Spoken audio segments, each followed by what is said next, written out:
उज्जैन नगरी में एक साधारण ब्राह्मण परिवार में जन्मा नीलकंठ बचपन से ही भगवान शिव का अनन्य भक्त था।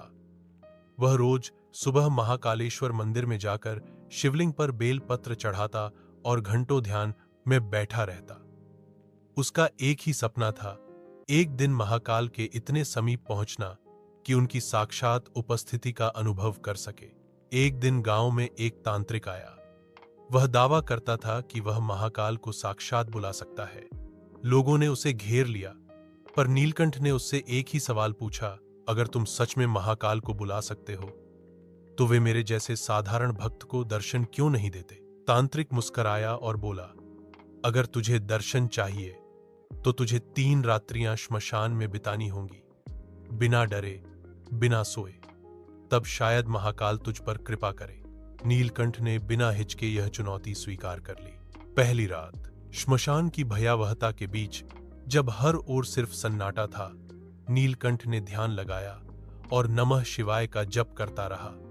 रात भर उसने डर को अपने ऊपर हावी नहीं होने दिया। दूसरी रात कुछ अजीब घटनाएं होने लगीं। हवा की गति बढ़ी, पास की चिता अपने आप जल उठी और अज्ञात सी आकृतियां इधर उधर मंडराने लगीं। फिर भी नीलकंठ जप करता रहा। उसके मन में सिर्फ एक ही चित्र था, महाकाल। तीसरी रात सबसे कठिन। चिता पर किसी का अंतिम संस्कार हो रहा था और पूरा वातावरण अशुभ प्रतीत हो रहा था। अचानक नीलकंठ को लगा जैसे कोई उसके सामने खड़ा हो। एक विराट छाया, त्रिशूल लिए, झटा, झूठधारी, रुद्राक्ष से सजे यह स्वयं महाकाल थे। नीलकंठ ने आंखें खोलीं और भाव विभोर होकर दंडवत हो गया। महाकाल बोले, वत्स, तुझे भय न था, न स्वार्थ। तूने मुझे पाने की इच्छा नहीं, सेवा की भावना रखी। यही सच्चा भक्ति मार्ग है।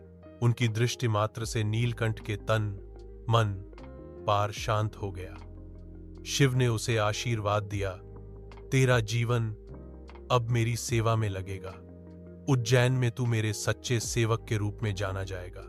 उस दिन के बाद नीलकंठ का जीवन बदल गया। वह महाकाल मंदिर का मुख्य पुजारी बना, परंतु कभी भी उसने अपना गौरव नहीं दिखाया। वह कहता, मैं कुछ नहीं, सब महाकाल की कृपा है।